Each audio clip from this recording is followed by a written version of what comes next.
1000 பொய்ய சொல்லி ஒரு கல்யாணத்தை முடிக்கலாம்னு சொல்லுவாங்க. ஆனா திமுக 2021ல விவசாயிகளுக்கு அந்த மாதிரி பல பொய்களை சொல்லி ஆட்சியை பிடிச்சாங்க. அதுல ஒரு பொய் தான் பாத்தீங்கன்னா, நாங்கள் ஆட்சிக்கு வந்தால் நெல்லுக்கு குண்டாலுக்கு 2500 ரூபாய் தருவோம்னு சொன்னாங்க. ஆட்சிக்கு வந்தே கேட்டோம், என்ன இப்பவே அவசரப்படுறீங்க?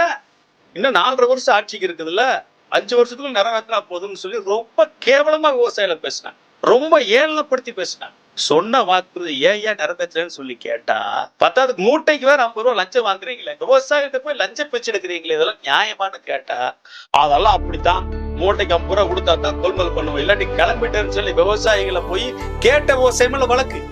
என்ன ஒரு கொடுமை பாத்தீங்களா? ஆக 1000 பொய் சொல்லி கல்யாணம் முடிக்கலாங்கிற ஒரு பழமொழி ஏன் சொன்ன அப்படின்னா, இவர்கள் ஒவ்வொரு பொய்யாக சொல்லி இப்படி விவசாயிகள் வாக்குகளை வாங்கி விட்டு இன்னைக்கு ஏமாற்றி இருக்கிறார்கள்.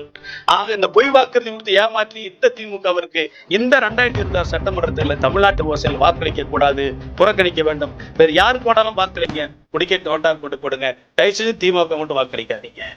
இந்த வீடியோவை தமிழ்நாட்டில் இருக்கக்கூடிய எல்லா மக்களுக்கும் விவசாயிகளுக்கு செல்ற மாதிரி எல்லாரும் அவங்கவுங்க வாட்ஸ்அப்ல ஸ்டேட்டஸ் வைங்க, எல்லா குரூப்புக்கும் ஷேர் பண்ணுங்க, Facebookல ஷேர் பண்ணுங்க, எல்லா விவசாயிகளுக்கும் தனிப்பட்ட முறையில் அனுப்பி ஒட்டுமொத்தமாக எல்லாரும் உழவர் போராளிகளாக நின்று இந்த திமுகவை தோற்கடிக்க வேண்டும் என நாங்கள் கேட்டுக்கொள்கிறோம்.